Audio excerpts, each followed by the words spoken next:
Welcome to Lesson 4 of Focal Area 3. In Lessons 1, 2, and 3, we learned how science is applied in agriculture, health, and industry. We saw how scientific thinking is used in farms, hospitals, and factories. Now, in Lesson 4 of Focal Area 3, we are going to learn how science is applied in education. We are going to see how teachers use scientific thinking to help students learn. We are going to see how teachers assess student learning. We are going to see how teachers test teaching methods to improve effectiveness. By the end of this lesson, you will understand that your teachers are using science to help you learn. They are observing you. They are assessing your understanding. They are adjusting their teaching based on what they learn. They are using scientific thinking to help you succeed. So let's get started. Let me tell you about observation and assessment in education. Observation and assessment in education illustrate the application of scientific principles to understand and improve student learning.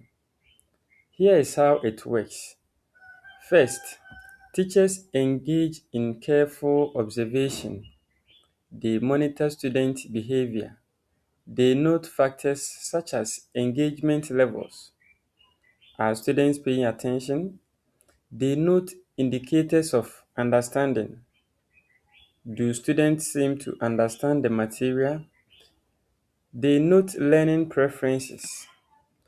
Do some students learn better with visual materials, while others learn better with hands-on activities? They note individual challenges or strengths. That is, which students are struggling and which students are excelling. They are gathering empirical evidence through observation. They are not guessing. They are watching, they are noting, they are recording. Second, they record observations objectively and systematically. They document specific examples. They minimize bias. They identify meaningful patterns. For example, instead of saying student A is not doing well, they might say student A scored 40% on the last three quizzes and seems confused when we discuss fractions. That is specific and objective. They are not making judgment. They are recording facts.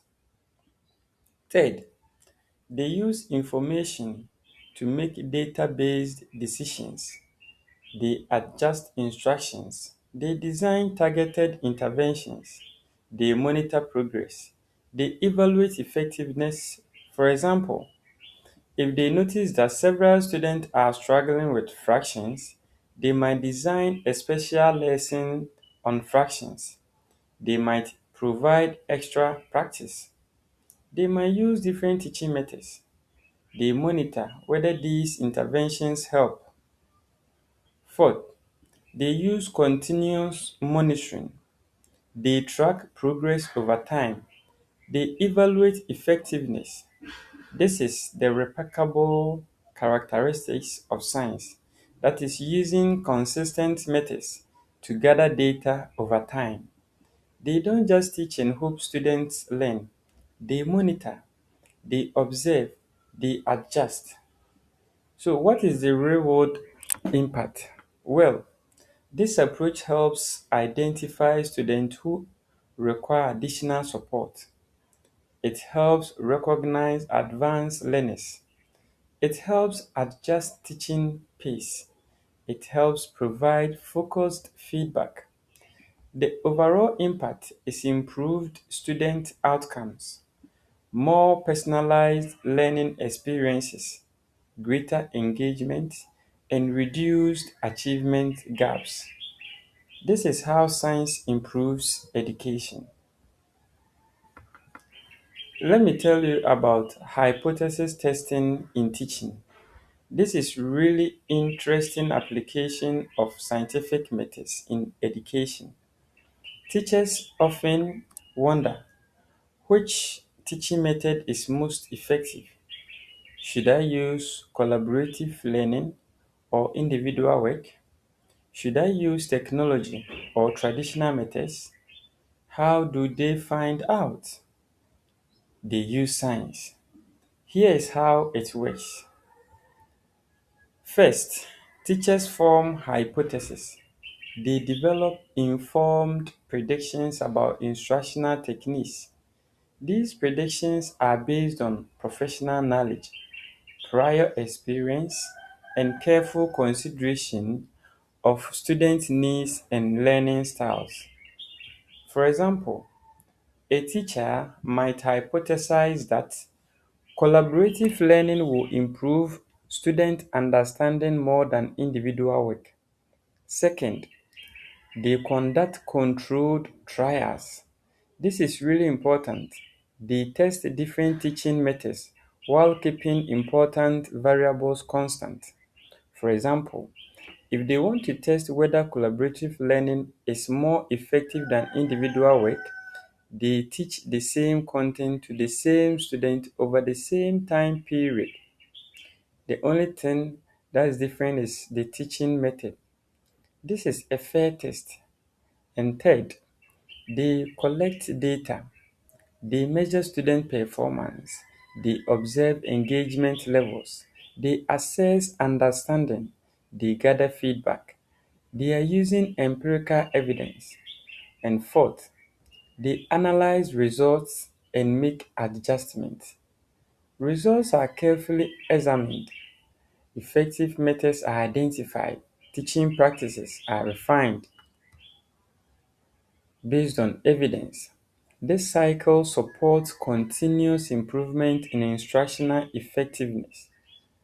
What is the real world impact? Well, this scientific approach helps identify which teaching methods are most effective for particular student or content. It helps improve teaching effectiveness. It helps enhance student learning. It helps increase engagement. It promotes evidence based practice in education. This is how science improves teaching. This is how science improves learning. Let me tell you about accuracy in assessment. Assessment is how teachers measure student learning. But how do teachers make sure the assessments are fair and accurate? They use science. Here is how it works. First, they use precision. Assessment tasks are clearly defined. Criteria are specific. Scoring is consistent. Results are reliable. For example, instead of just saying write an essay, a teacher might say write a 5 paragraph essay on the causes of the French Revolution. Your essay should include an introduction, 3 body paragraphs with specific examples, and a conclusion. Each paragraph should have a topic sentence that is precise. Students know exactly what is expected. Second, they ensure validity. Assessments must measure what they claim to measure. Tasks should align closely with learning objectives. Multiple assessment methods may be used to capture a more comprehensive understanding of student knowledge and skills.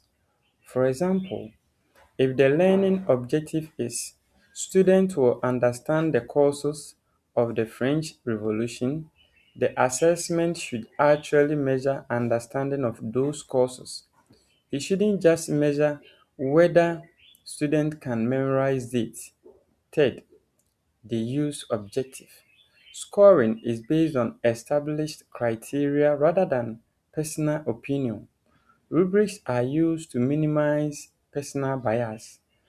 Different assessors can reach similar judgment. For example, a teacher might use a rubric that says A 5-paragraph essay with specific examples and clear explanations receives an A.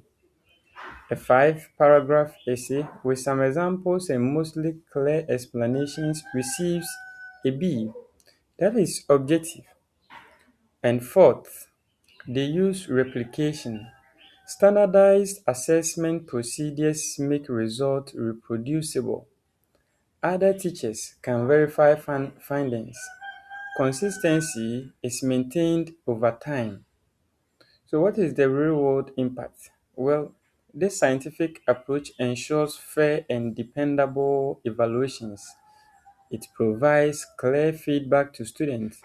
It enables informed instructional decisions. It ultimately improves learning outcomes. This is how science improves assessment. This is how science improves education. Let's summarize what we have learned in this lesson. We learned that teachers use observation to assess student learning. They don't just give tests, they observe, they note engagement, they identify strengths and weaknesses, they use information to help students. We also learned that teachers test teaching methods to improve effectiveness. They don't just teach the same way every year, they try new methods, they measure results, they use what works. We also learned that accurate assessment is based on precision, validity, objectivity, and replication. Assessments are not just random, they are carefully designed, they are fair, they are consistent. Science improves education and student learning. When you are in class, your teacher is using science. They are observing you. They are assessing your understanding. They are adjusting their teaching. They are helping you learn. Now, before we move on to lesson 5 for focal area 3, I want you to think about these reflection questions. 1. How do teachers use observation to assess learning? 2. What do teachers observe?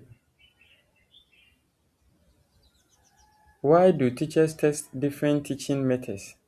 What could happen if they did not? 3. How does scientific thinking improve education? Think about your teachers, how your teachers help you learn. In lesson 5 of focal area 3, we will learn about how science is applied in the home.